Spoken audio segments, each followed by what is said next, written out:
halk reydi, macun reydi, kalbi içi sorular, içi sıkıntı yaz. Yani kanun getire yine narasın macun Cumhurbaşkanı dedi, mavin bu halk en şikayetçi şmara. En andı maddesi yani. Tikine makaveti gibi.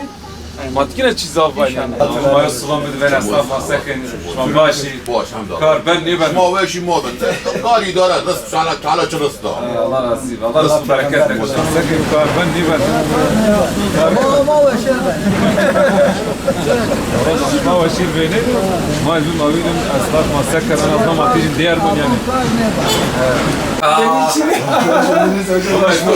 Sorun tu en beni zavajım. İnan boş ver kar ben niye ben tfesek. الله يقولك ما دنيا Esnaf partine ziyaret geldi. Allah hayırlı bereket versin. İşte bereketler. Bereketler. Gülüm senin. komşumuz da yeni açmış. Bu öte tutmak. Allah hayırlı bereket. Allah bereket olsun. Hacı abi komşumdur. Zekeşme baş. Teşekkür Allah çok. Yunus da kasap. Allah yardımcımız. Size de çok iyi. Selamun aleyküm. Zekeş başı. Vallahi. Zekeş karşısın Siz de inşallah. çok iyidir. Başı. Maşallah. Duruşum o çok buraya. Allah razı olsun. Ne ola bana partiler ziyaret kene esnaf. Mavin çest, çiçino.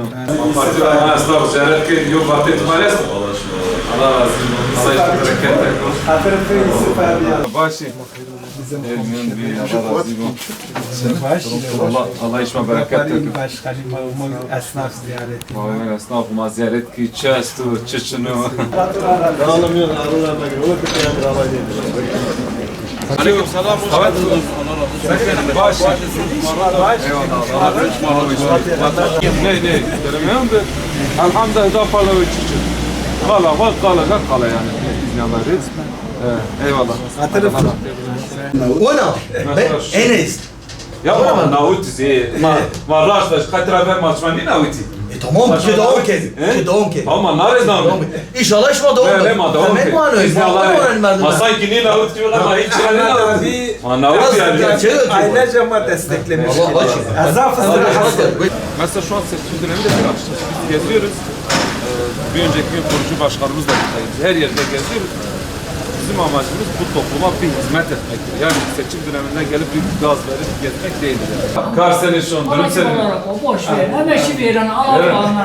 Kola ver Allah bu. Ama din var diyordum. Boşa çıkış. Amin. Allah razı olsun. Hayır. Mal dayı bir Hacı abi yanımda istediğim.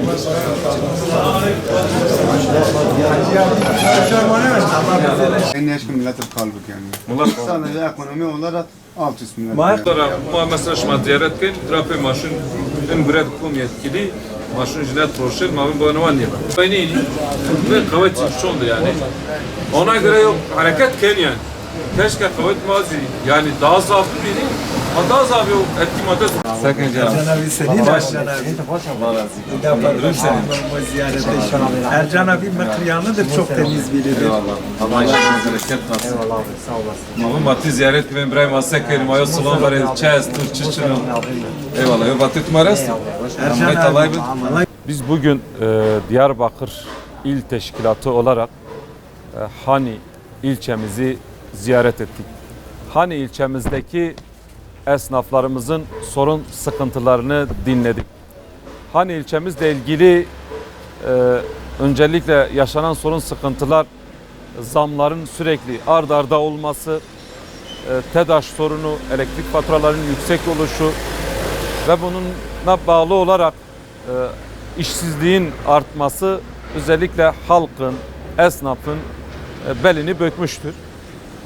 Bu yönüyle bu caddelerin özellikle belediye hizmetlerine baktığımız zaman caddelerde çöp konteynerlerin olmaması, işte sokağa salınmış köpeklerin olması bu da vatandaşı tedirgin etmektedir.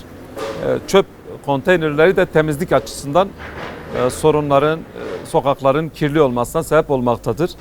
Artık vatandaşın rahat bir şekilde ev geçimini sağlayamadığı ve mülki amirlere ciddi bir güvensizliğin olduğu, toplumun artık idarecilere güveninin kalmadığını işitmiş olduk. Bu yönüyle bizim çağrımız şudur. Hani ilçemize istihdam sağlansın, işsizliğin giderilmesi için fabrikalar açılsın ve bu noktada istihdam sağlansın. Bu zamların böyle devam etmesi anlaşılacak hiçbir tarafı yoktur. Bu caddelere yeteri kadar çöp konteynerleri koyulsun ve bir de bu sokağa salınmış köpekler bir an önce bunun önlemi alınsın, gerekli tedbirler neyse yapılsın ve özellikle halkın, vatandaşın sağlığı için bu MHRS sistemi dediğimiz randevu sistemi bir an önce çözülsün. Çünkü nereye gidiyorsak vatandaş tedavi olamıyor, hastaneye gidemiyor, diş tedavisini olamıyor ve çoğu vatandaş bu ekonomik sıkıntıların yaşandığı dönemde özel hastanelere mahkum edilmiş durumdadır. Bunların çözülmesini acilen istiyoruz.